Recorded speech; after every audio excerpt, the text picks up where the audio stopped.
Good morning बच्चों, क्या हाल चाल है? सब ठीक ठाक? तो शुरू करते हैं। तो हमने पिछले क्लास में पढ़ा था गॉस लॉ ऑफ इलेक्ट्रोस्टैटिक्स, यानी गॉस लॉ पढ़ा था। गॉस लॉ क्या था कि टोटल फ्लक्स जो है किसी इनक्लोज सरफेस के से ज्यादा वो कितना होता है, Q0 बाई एप्सिलॉन 0। ठीक है। और टोटल फ्लक्स क्या होता था हमारा, E dot ds equal to Q in by epsilon 0। यही था हमारा गॉस लॉ। अब हम गॉस लॉ का एप्लीकेशन करेंगे। ठीक है, इसका क्या यूज है, और किसी को यदि गॉस लॉ नहीं समझ में आए तो फिर से देख ले, और तब भी नहीं समझ में आए तब फिर से देख लो। ठीक है। तो गॉस लॉ क्या था, total electric flux through a close surface is equal to the 1 upon epsilon 0 times of the total charge enclosed by the closed surface. अब इसका हम यूज पढ़ेंगे। यूज क्या है कि जहां भी सिमेट्री मींस क्या है कि चार्ज के चारों में एक सिमेट्री फॉर्मूला है, वहां पे हम इलेक्ट्रिक फील्ड से पता करते हैं। ठीक है।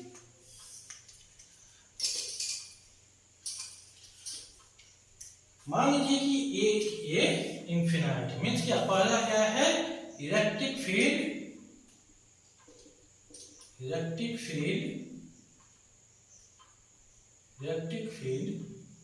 Due to infinite long line charge। ठीक है। अब हम निकालना चाहते हैं कि कोई एक वायर हो या रॉड हो, ठीक है, जो इंफिनाइट लॉन्ग हो, ड्यू टू उसके कितना हमारा इलेक्ट्रिक फील्ड होगा। ठीक है। तो ये हमारा है एक वायर है जो कि चार्ज है। ठीक है। कितनी लेंथ है, इंफिनाइट लेंथ है। मीन्स ये यहाँ इंड नहीं हो रहा है, यहाँ पे इंड नहीं हो रहा है, इंफिनाइट लेंथ का हमारा वायर है। ठीक है। ड्यू अब हम यहाँ पे हर कन्वेंशन ऐसे हमने पॉजिटिव चार्ज लिया है, नेगेटिव चार्ज ले सकते हैं, हमने यहाँ पे पॉजिटिव चार्ज लिया है। अब हम चाहते हैं कि ड्यू टू इस वायर के कारण यदि हमें कितना इलेक्ट्रिक फील्ड मिलेगा। ठीक है। इससे हम एक Gaussian surface, hypothetical Gaussian surface लेते हैं। हाइपोथेटिकल मींस अपने यहाँ से हमें एज्यूम करना है, तो हम किस शेप का लेंगे, सिलिंड्रिकल लेंगे। ठीक है। तो ये एक सिलिंड्रिकल गॉसियन सरफेस है। ठीक है। हाँ, तो सिलिंडर में कितने सरफेसेस हैं, एक ये सरफेस है, एक ये है और एक ये। मींस कितने होते हैं, एक सिलिंडर में एक कर्व सरफेस होता है, ऊपर एक सर्कुलर प्लेन सरफेस होता है और नीचे भी एक सर्कुलर प्लेन सरफेस होता है। तीन सरफेसेस हो गए। ठीक है। ये हो गया हमारा ds1, ये ds2 and this is ds3। तीन सरफेस हमने ले लिया। अब हम चाहते हैं कि गॉसियस लॉ यहाँ पे यूज करें। ठीक है। हमारा गॉस लॉ क्या है, I equal to Q by epsilon. ठीक है। तो हम पहले फाई की बात कर रहे हैं। फाई क्या होता है, फाई होता है E into ds Q in by epsilon. अब E इंटू ds। ठीक है। अब हम तीनों सरफेस लेते हैं। चलिए पहले हम यहाँ पे लेते हैं। ड्यू टू सिमेट्री इसकी इलेक्ट्रिक फील्ड का डायरेक्शन क्या होगा, इलेक्ट्रिक फील्ड का डायरेक्शन ये। अब बोलेंगे कि यही क्यों हुआ और क्यों नहीं हुआ, इसलिए नहीं हुआ कि ड्यू टू सिमेट्री और कोई भी पॉसिबल नहीं है। यदि हम और कोई डायरेक्शन देखते हैं, मान लीजिए कि हम मान लें कि ये डायरेक्शन में भी आप सोचेंगे कि हो सकता है, क्यों नहीं ये हो सकता है, या फिर ये क्यों नहीं हो सकता है। ठीक है, ये भी हो सकता है इलेक्ट्रिक फील्ड का डायरेक्शन। यदि हम ये इलेक्ट्रिक फील्ड का डायरेक्शन ले लेते हैं तो जितना चार्ज इसके इधर है उतना चार्ज इसके इधर है। सिमेट्री यही क्यों लेंगे, ठीक है, इधर भी होना चाहिए, ऐसा नहीं है। इसलिए क्या, due to symmetry only possibility है कि हमारा इलेक्ट्रिक फील्ड का डायरेक्शन इधर की हो। ठीक है। ये हमारा इलेक्ट्रिक फील्ड का डायरेक्शन हो गया E। ठीक है। और ds, यहां ds का क्या होगा, ये जो कर्व सरफेस है तो एरिया का जो हमारा सरफेस एरिया का जो हमारा डायरेक्शन होता है वो होता है आउटवर्ड नॉर्मल्स, मीन्स इसका आउटवर्ड नॉर्मल्स मीन्स बाहर की ओर जो नॉर्मल जाता है। ये भी क्या हो जाएगा, ये ds भी हमारा का डायरेक्शन ये हो जाएगा, ठीक है, ds1 का।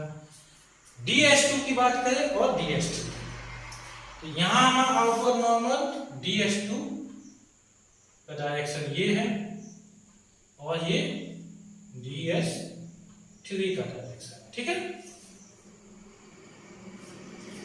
कंफर्म है, आउटवर्ड नॉर्मल हो गया। अब हम बात करते हैं E डॉट ds, यानी इसका हमें स्केलर प्रोडक्ट करेंगे, ठीक है।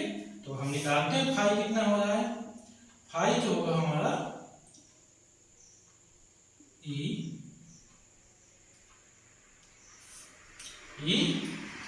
ds1 plus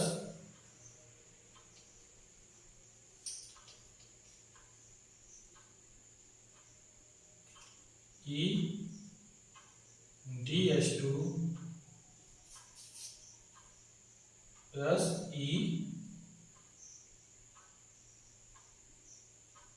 ds3। अब हम तीन क्यों है, क्योंकि यही तीन सरफेस मिलकर हमारा पूरा क्लोज सरफेस बना रहा है। यदि हम इनको नहीं लेंगे तो हमारा क्लोज सरफेस नहीं बनेगा, ठीक है। ये हो गया। अब इसकी बात है कि क्या ये क्या है, इंटीग्रेशन में हम जब ये गोल सा बना देते हैं इसका मतलब क्या है, क्लोज सरफेस, ठीक है। तो यहाँ पे एक्चुअल में नहीं होना चाहिए क्योंकि यहाँ पे ये क्लोज सरफेस नहीं है, ठीक है। क्लोज सरफेस यहाँ तो क्या है, क्लोज सरफेस है, लेकिन यहाँ हमारा क्या है, क्लोज सरफेस नहीं है, इसलिए हम सिर्फ इंटीग्रेशन का साइन यूज करेंगे, ठीक है। अब इंटीग्रेशन क्या होता है भैया, ये तो मैथ में पढ़ना पड़ेगा, वो नहीं समझ में आता है तो जाकर मैथ पढ़ लीजिए, ठीक है। अब ये है, अब एक एक को हम डिस्कस करते हैं। पहला क्या है, E ds1। यहाँ क्या है, E का डायरेक्शन और ds1 का डायरेक्शन, दोनों का डायरेक्शन सेम है, मीन्स थीटा इक्वल टू 0 है, ठीक है। तो cos थीटा हमारा क्या होता है, E dot ds means E ds cos theta, और cos थीटा 0 है, cos थीटा 0 है, cos 0 का वैल्यू कितना होता है, 1 होता है। ये हमारा क्या हो जाएगा, E ds, ठीक है। तो पहला हो गया हमारा E डॉट हटा देना है क्योंकि अब हमने कर दिया है E ds1 इंटीग्रेट करना, ठीक है, ठीक। अब इन दोनों की बात करते हैं, इन दोनों में क्या होगा, यहाँ E का डायरेक्शन क्या है, ये है, ठीक है, ये E का डायरेक्शन है और ds2 का डायरेक्शन अप साइड है, दोनों के बीच का एंगल 90 हो गया, मींस थीटा 90 हो गया। cos 90 का वैल्यू 0 होता है, so E ds cos 90 equal to 0। ये क्या हो जाएगा, 0 हो जाएगा। ये भी यहाँ पे भी देखते हैं, E का डायरेक्शन हमारा ये है और ds3 का डायरेक्शन नीचे है, तो ये भी 0, ठीक है। तो हमें जो इलेक्ट्रिक फील्ड मिलेगा, वो इलेक्ट्रिक फ्लक्स मिलेगा, वो सिर्फ इसी सरफेस पे मिलेगा।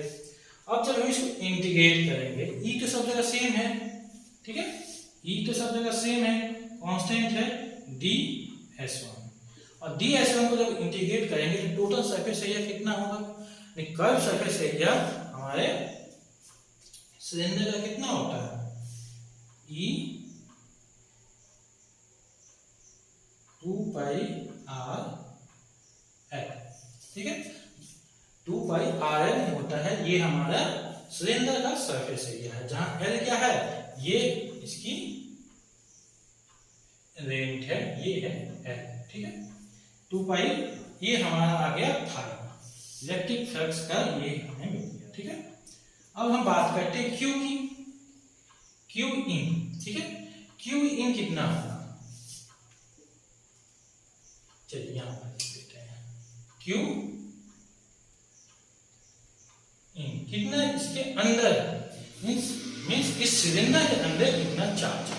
तो लेट्स इसकी जो चार्ज डेंसिटी है, charge density means linear charge density, linear charge density वो क्या है, लैम्डा है।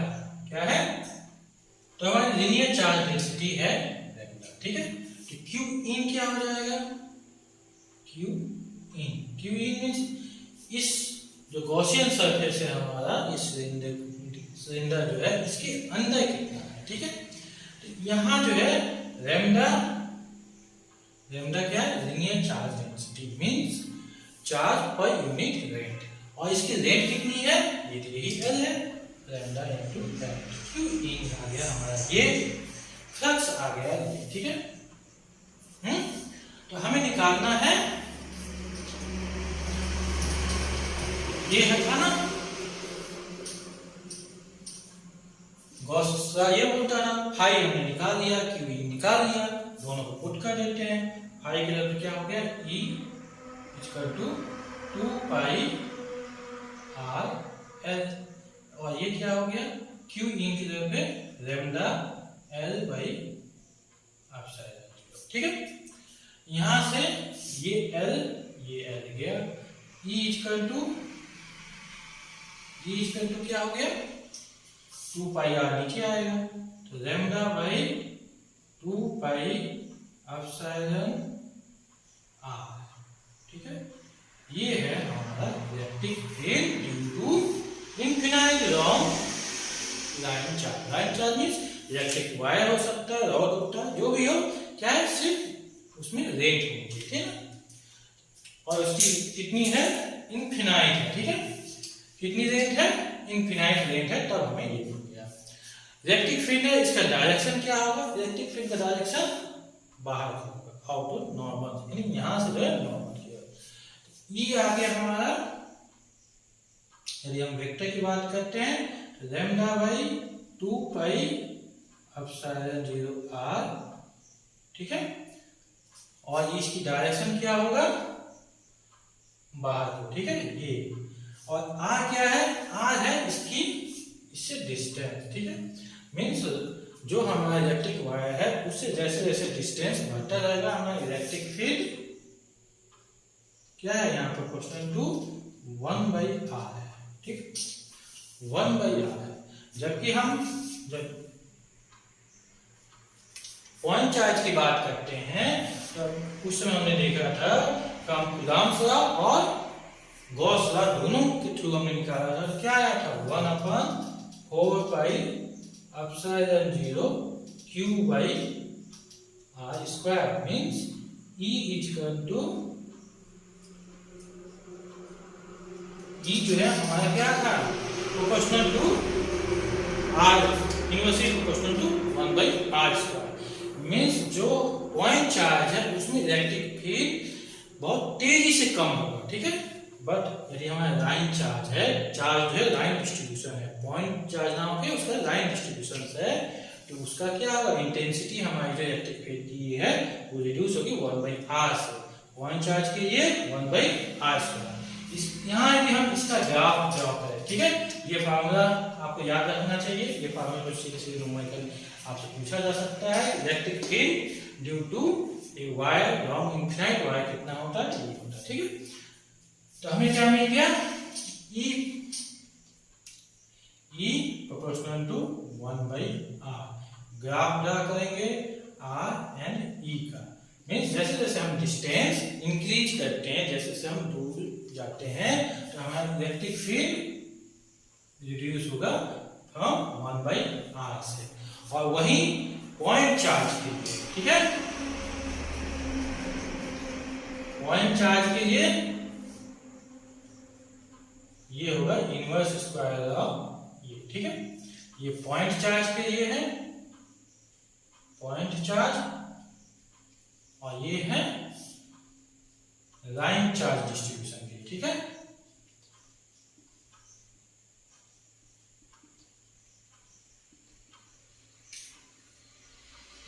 दोनों डिफरेंस समझ में आ गया, यहाँ 1 बाई आर है, यहाँ 1 बाई आर स्क्वायर। ठीक है। देखिए ये जो 1/r है और 1/r² है, ये सिर्फ नॉट ओनली इलेक्ट्रिक फील्ड, ये जनरल नेचर की बात है, ठीक है। जैसे ये आपके पास सिर्फ बल्ब हो और ट्यूबलाइट है, तो बल्ब हमारा क्या हो गया, जो इलेक्ट्रिक बल्ब है वो क्या हो गया, पॉइंट चार्ज है, और ट्यूबलाइट क्या हो गया, वो लाइन चार्ज डिस्ट्रीब्यूशन है।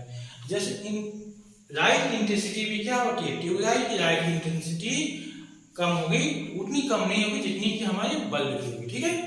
बल्ब की होगी तो वो क्या होगा, जो यूनिट इंटेंसिटी है वो होगा 1/r², और ट्यूबलाइट के लिए क्या होगा 1/r। ये है ट्यूबलाइट और ये है बल्ब, ठीक है। ये है हमारा पॉइंट और ये है लाइन डिस्ट्रीब्यूशन, ठीक है, लाइन सोर्स।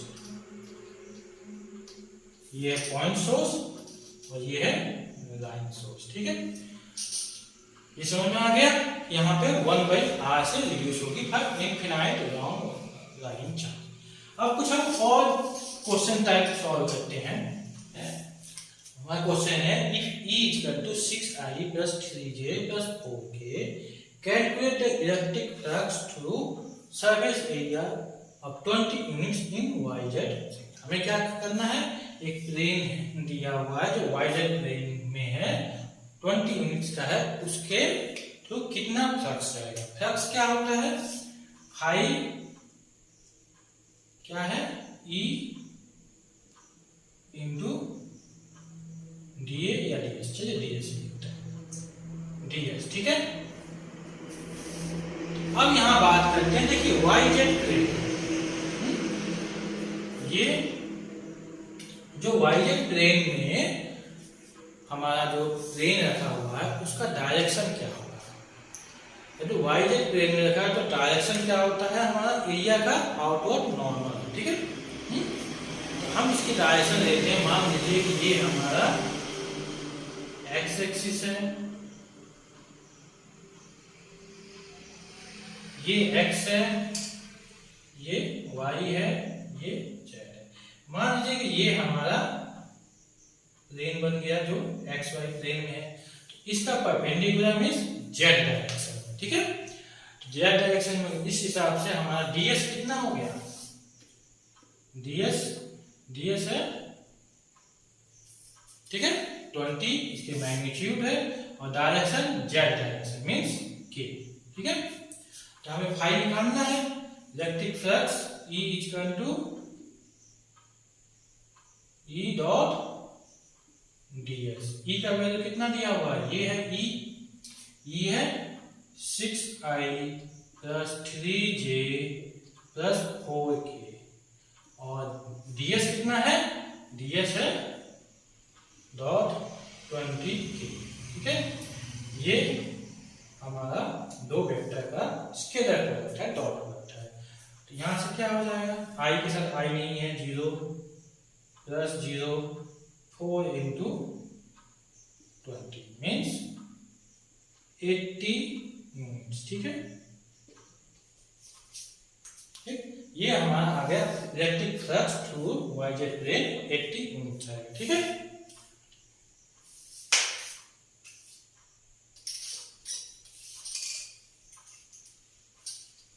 नेक्स्ट क्वेश्चन है, a point charge of 2 microcoulomb is at the center of a cubic Gaussian surface of 9 cm on each, ठीक है।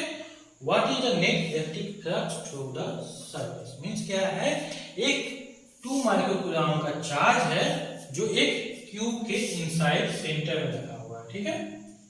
क्यूब के इनसाइड सेंटर में रखा हुआ है, क्यूब की साइड जो है वो कितना है, वो हमें दिया हुआ है 9, ठीक है, 9 सेंटीमीटर क्यूब की साइड दिया हुआ है।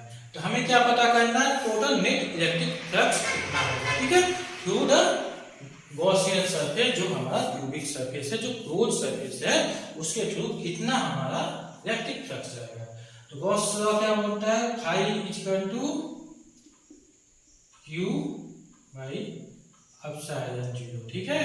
मीन्स क्या है, electric flux through a close surface is equal to 1 upon epsilon 0 times of charge enclose in by the close surface. यही हमारा गॉस लॉ है। तो यहां पे देखिए जो Q है, Q हमारा दिया हुआ है, कितना है? Q है 2 माइक्रोकूलम, ठीक है। और एप्सिलॉन 0 का वैल्यू कितना होता है? 8.85 into 10 to power -12 coulomb per Newton पर मीटर स्क्वायर, ठीक है। देखिए इस फार्मूले में कहीं भी इसकी जरूरत नहीं है, जो हमारा एज है या कितना एरिया है उससे मतलब नहीं है, ठीक है। हमें क्या मतलब है? कितना चार्ज बस अंदर है। यहाँ इसको हम कैलकुलेट कर देंगे, ठीक है, तो हमारा यह आंसर आ जाएगा, ठीक, कोई दिक्कत नहीं। अब मान लीजिए कि इसी क्वेश्चन में यहाँ पे क्या लिखा था? सेंटर, है ना। अब ये चार्ज यदि सेंटर में ना हो तब क्या फर्क पड़ेगा? मीन्स ये सेंटर जो हमारा ये क्यूब है, ठीक है,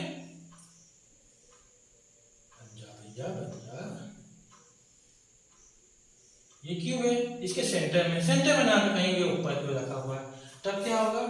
तब हमारे आंसर में तब भी कोई फर्क नहीं पड़ता, ठीक है। चार्ज कहीं भी रखा हो, इनक्लोज सरफेस के अंदर कहीं भी चार्ज हो, हमारा आंसर सेम रहेगा, ठीक है।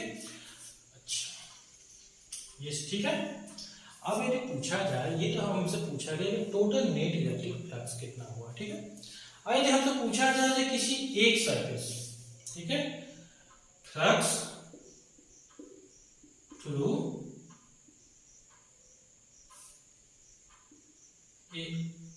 वन साइड, ठीक है, या वन सरफेस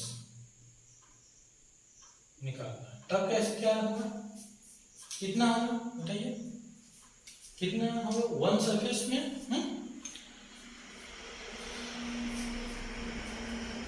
जैसे ये है हमारा क्यूब है,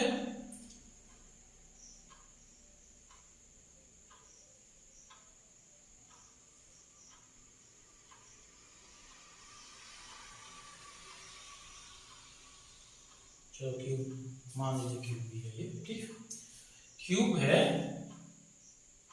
और इसके किसी एक सरफेस में सारे सरफेस इक्वल है, तो किसी एक सरफेस के थ्रू कितना चार्ज जाएगा? तो टोटल हमने कितना फ्लक्स देखा था?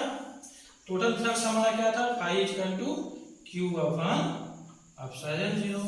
और इस 6 कितने सरफेस होते हैं? टोटल 6 सरफेस होते हैं क्यूब में, और सभी सरफेस क्या है? सिमेट्री है, ठीक है। तो कितना सिमेट्री में? तो सारे इधर से देखें सारे सिमेट्री है, तो हमारा one flux through one surface क्या हो जाएगा? इसका 1/6 क्यूब अपॉन एप्सिलॉन, ठीक है। ये समझ में आ गया? अब इसी क्वेश्चन को थोड़ा और चेंज कर देते हैं, ठीक है। क्वेश्चन क्या चेंज कर देता है कि ये हमारा क्यूब है,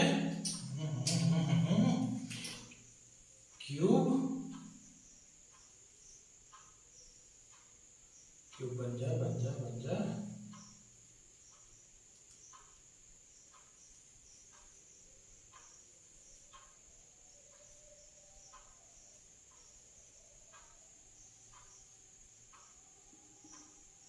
ठीक है।